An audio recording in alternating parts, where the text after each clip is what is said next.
Boxing Wales and IFL TV here with Dai Davies at RHYDYCAR Boxing Club. Dai, big fight for you, a week tomorrow. Yeah, but in Merthyr on the 24th against Kris Chuck Jones for my Welsh title. To be honest with you, I can't wait. There's a lot on stake for this fight, mind. Obviously I got to beat them first to book myself eliminator for the British title. Obviously, you know, we're not looking past Chuck Jones, he's going to come. You know, he got the opportunity to fight for my Welsh title, but you know, anything like last show, you know, the tickets going great. I just can't wait, to be honest with you. It's going to be explosive. Recap on the last show, the second stoppage of your career, the second one over RHYDYCAR as well. Oh. A lot of pressure on you going into that. You know, boxing at home for the first time in years, you sold a lot of tickets, and you know, defending your Welsh title, which you hadn't won, you know, Welsh title defence before, but you seemed to thrive on it. Oh, I did, but to be honest with you, I knew everything. And when they announced the fight, or you know, you're fighting RHYDYCAR and it could be a MERTHYR, well, I thought, well, you know what I mean, it's something I've always dreamt of, to fight in MERTHYR, you know, defend my title. Obviously I knew the pressure was going to be on, you know, I sold a lot of tickets and everything was on Eurosport, and you know, I thought, well, I don't want to be finagling or going down, and obviously Turley was going to come because he, you know, I had one up over him, he wanted revenge, but well, everything just went perfect, you know. I had a game plan of what I wanted to do. You know, I sat back and I thought, well, you know, it's time to start shining again now. And yeah, well, you know, thanks Sanaga for putting the show in MERTHYR. I always said, if you know, if I boxed in MERTHYR, I'd sell it out. And that was like a dream come true fight, which, you know, we couldn't come at a better time, to be honest with you. It was brilliant, you know. I know, like, some of your early fights were before my time, but you know, since my time, you've been, you know, you've been hit and miss sometimes, haven't you? But it all seems now that was the best performance of your career, and it seems to be falling into place a bit. Well, I've always kept, you know, plodding along. Don't get me wrong, I've had a couple of bad decisions through the career, and you know, some fights I should have won, and you know, I've been stopped, you know what I mean, and you know, but that's taking short notice fights, and you know, turning, you know, going there and not preparing tidy, you know what I mean. You know, always train hard, but you know, it's like you've only 2 weeks notice and then you're going in with a top quality boy and you just lose him by a margin, you know, a little bit, and you think, well, what if? So yeah, it's been a bumpy ride, but at the moment now, well, after the last fight, with all the experience and the hard fights I've had, I think everything's fallen into place, you know, all the experience, you know, my maturing, you know, I've added more to the game, you know what I mean, and believing in myself, you know. So yeah, like you said, it's all starting to click for me now, which I've always had a goal since, you know, I started boxing, since I was 11, always to fight, you know, I would like to fight for the British title. And it's, people don't understand, as an amateur, you know, you were up there, you were boxing, you know, in British championships. Oh, I boxed all over amateur, you know, Europeans, British, you know, I won a lot of amateur titles, you know. I travelled all over the Europe and you know what I mean. But like, obviously, you know, I turned pro. You know, things were going well first go off, then I hit a bad patch, you know what I mean. You know, I just ride it out. You know, for a couple of years I was just going off art, you know, just boxing. But now I'm starting to believe in myself again. And, well, the outcome from MERTHYR was showed, you know what I mean. I was more determined. You know, I always train hard, but I added more to the game. I trained hard, it seems I trained really hard for this fight.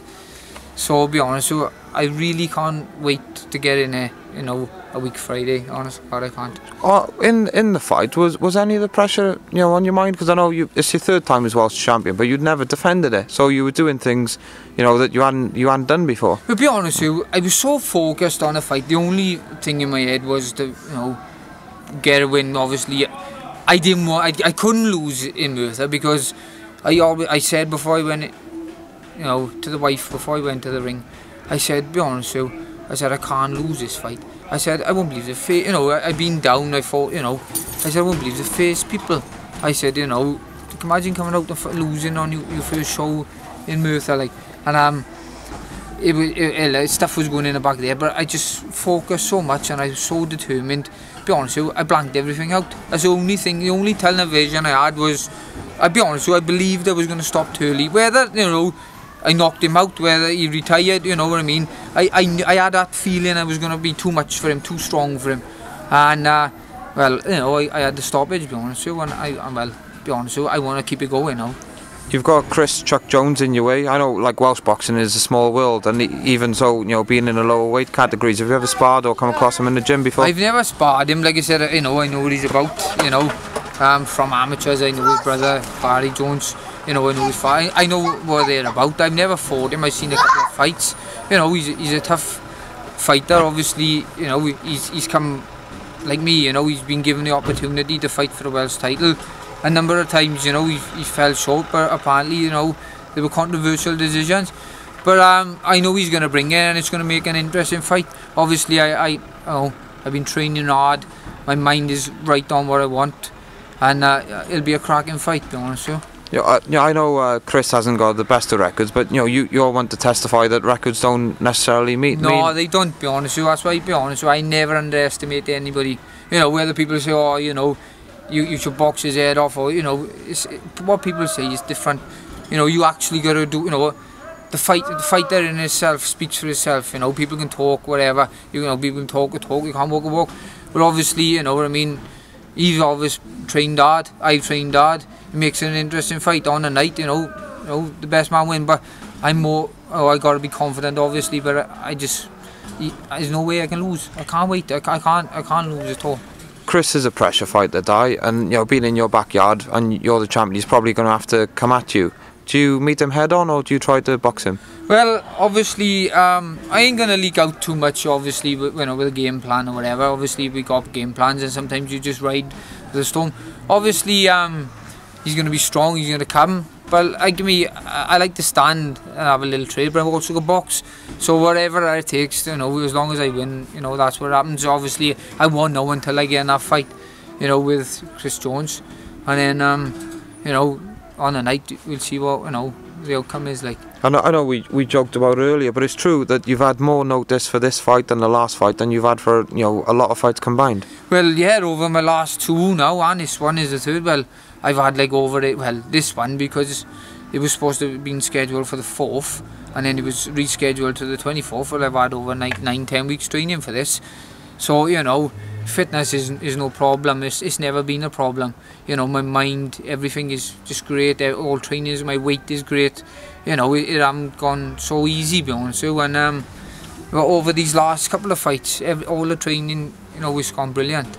And I've been sparring, you know, like Kris Jenkins, which you can't ask for no better sparring, to be honest with you. I've done over 30 odd rounds with him over the last couple of weeks, and you know, it's just bringing the best out of me. And, to be honest with you, I really can't wait to see what else I'm going to bring on a week Friday, like on our night. Obviously, you know, I know what Chuck is a southpaw, and you know, he's going to come to fight, but you know, I've been prepared for it. I've been training hard for this, and to be honest with you, he's in my way to become, you know, to challenge for the British title, and that's my dream.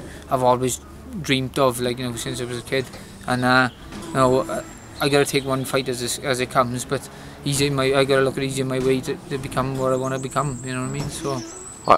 We were talking about earlier again, with that spar you had last December when you perforated your eardrum. That was bad luck, obviously, but this year seems to have gone perfect for you. To be honest with you, I've always, you know, fatism is what it is. You know, you could have a bit of luck at the door, but I think things only happen for a reason. You know, don't get me wrong, back a couple of years ago, I fought a boy, Kris Hughes. Well, I supposed to box a boy, Gavin Reid, but they switched opponent on a night, and I boxed boy Kris Hughes for the Celtic title. Well, I totally lost the fight before I went in there. You know what I mean? And that was a big opportunity for me to go on to bigger and better things.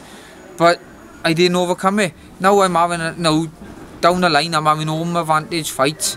You know what I mean? So it's time to grasp every moment and then, you know, take the advantage as it comes, like, you know, and keep winning, and, you know, start showing what I'm capable of doing to, you know, the public and to you know, a lot of people, like. I know it's like a bit of a redundant question, but, you know, I've got to ask it. Can you put it into words how much it'd mean to get that shot at the British title? Oh, I'll be honest with you, it mean everything. You know, everybody's the same. You know, as a boxer, you think, oh, what do you like to be? But it means so much. You know, at least I can say, you know, a couple of years down the line, whether I won it or whether you know, as long as I fought for it, whether I won it or, you know, lost it. You know, whatever, you know, the outcome, only one chance I won. Like, you know, I always said, like, Steve Robson had his one chance before and he took it and he went on as a better fighter. I think if I get that one chance, I'm going to bring it, you know, obviously until that happens, but it'd mean the world, to be honest. Well, I can't describe what it'd mean, to be honest, because I've always, many times I spoke to you in the past, you know, and I've always said, oh, you know, I've always got a goal, you know, I've always, you know, I won the Welsh title 3 times, you know what I mean? I defended it, you know, I've conquered stuff as I gone along, but the fight for the British title would mean everything, everything. Well, put the icing on a cake, you know what I mean? We'll be there next week. Wish you and Kris the best, and I'm sure it'll be a great fight. Oh yeah, thank you very much, Terry. Cheers, thank you, bud.